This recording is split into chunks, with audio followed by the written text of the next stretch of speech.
Good morning, students. How are you all? I hope you all are fine and healthy. So today we will start our next chapter, which is food ingredients and its preservation. Basically, first of all, we will study about what is food. As you all know, it is a substance which, when ingested by any living organisms by eating or drinking, help in promoting their growth.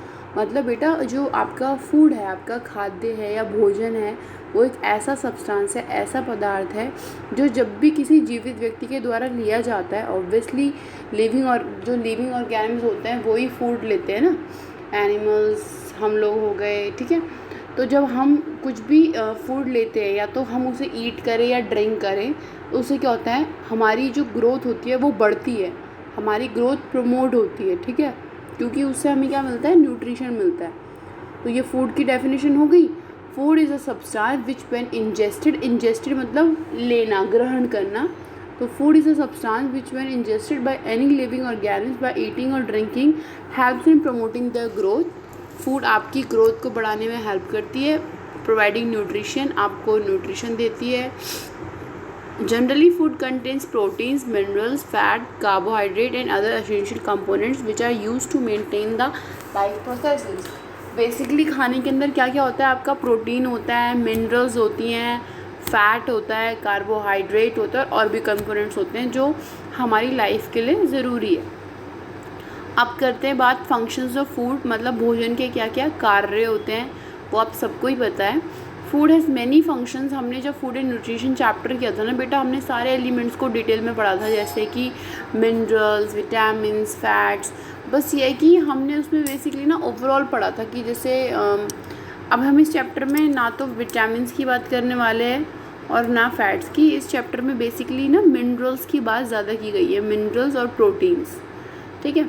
Minerals क्योंकि अलग अलग minerals होते हैं ना, हमने उसमें overall पढ़ा था कि मिनरल्स हमारे लिए क्यों ज़रूरी है। अब इसमें हम पढ़ेंगे कि फॉस्फोरस क्या करता है, आयोडीन क्या करता है, सोडियम क्या करता है, कैल्शियम क्या करता है, इसके अकॉर्डिंग पढ़ेंगे, ठीक है। थोड़े मिनरल्स को डिटेल में पढ़ेंगे।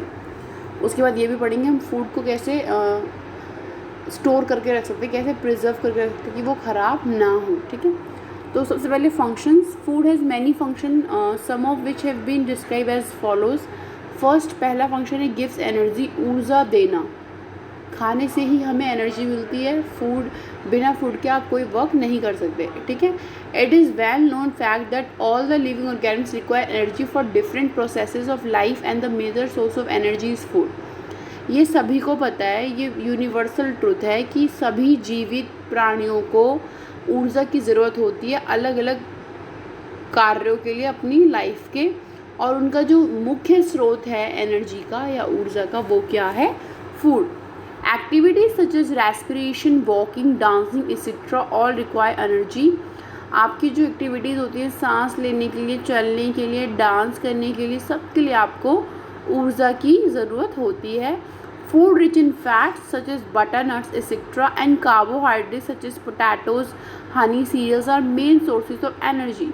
इन चीज़ों से आपको बहुत एनर्जी मिलती है, बटर, पोटैटोज़, हनी और सीरियल्स यानी अनाज, ठीक है। ऑब्वियसली कार्बोहाइड्रेट से आपको एनर्जी मिलती है, बट यह कि उसमें कैलोरीज भी ज़्यादा होती है। सेकंड फंक्शन है helps in body building. Minerals and proteins present in our food are the major factor which help in building body of an individual. जो आपकी डाइट के अंदर मिनरल्स और प्रोटीन्स होते हैं वो आपके मुख्य कारक होते हैं, जिसकी वजह से किसी भी व्यक्ति की जो बॉडी बिल्डिंग की जा सकती है। कहते हैं ना, आपने सुना होगा, जो वर्कआउट करते हैं या जिनको मसल्स बिल्डअप करनी होती है वो प्रोटीन्स ही ज़्यादा लेते हैं, ठीक है। The tissues of organisms keep on growing throughout their lifes. हमारे जो बॉडी में टिश्यूज़ होते हैं ना, वो बढ़ते रहते हैं, कभी घटते हैं, कभी ख़त्म होते हैं, फिर बनते हैं, ठीक है। तो ये हमारी लाइफ ही है। In children they help in their growth, however it help in replacing the dead cell in adults where the growth is not seen directly.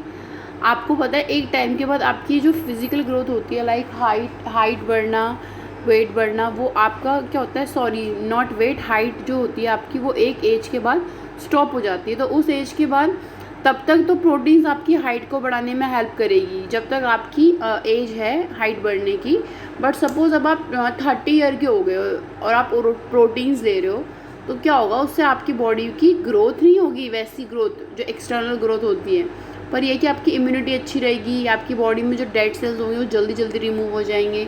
ठीक है, तो ग्रोथ हो रही होगी आपकी, पर इंटरनल ग्रोथ हो रही होगी, एक्सटर्नल ग्रोथ नहीं हो रही होगी। ठीक है, therefore it can be concluded that food help in repairing the cells and promote building of new cell.